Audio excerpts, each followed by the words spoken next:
Today we are looking at the 1/1-inch motorcycle slip-on muffler for 125cc and 110cc four-stroke pit and dirt bikes like CRF 50 style frames, SSR, Tao, DB10, and similar clones.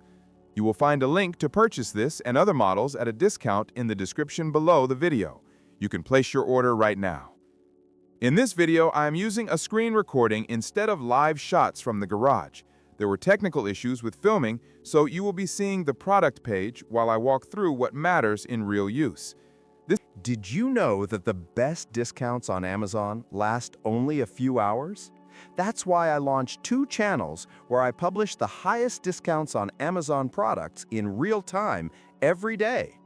Follow the link in the description and subscribe to our Threads and Telegram channels right now to consistently save money on your everyday purchases. This is a simple 1-inch style slip-on meant for small pit bikes running roughly 25 to 28 millimeter headers.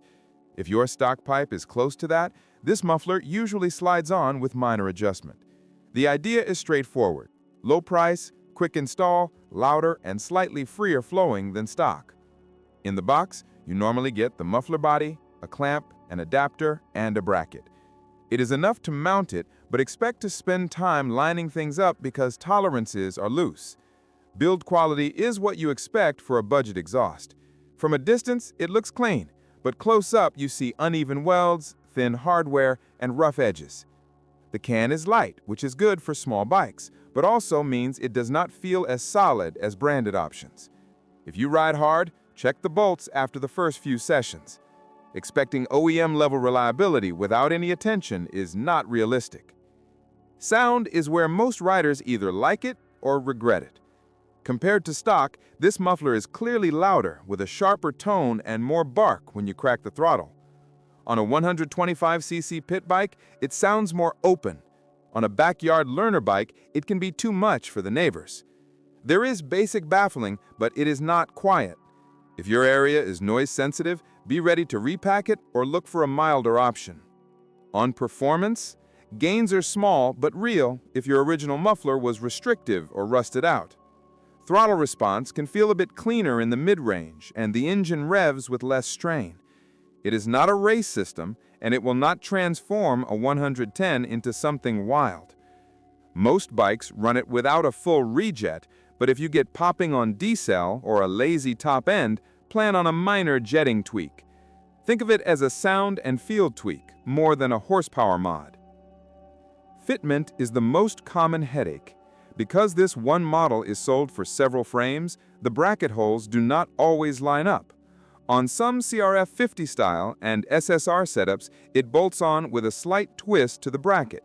On others, especially certain Tao frames, you may need spacers, bending, or a better clamp to stop leaks. If you are handy with basic tools, it's fine. If you expect slide on and ride with zero adjustment, you may be disappointed.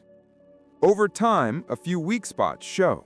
The finish can discolor near the inlet, the packing can compress and make it louder, and the included bolts can rust or strip if you ignore them. That is normal at this price, but worth knowing before you buy. Treat it as a budget consumable. It works, it looks better than a rusty stock pipe, but it is not a lifetime part.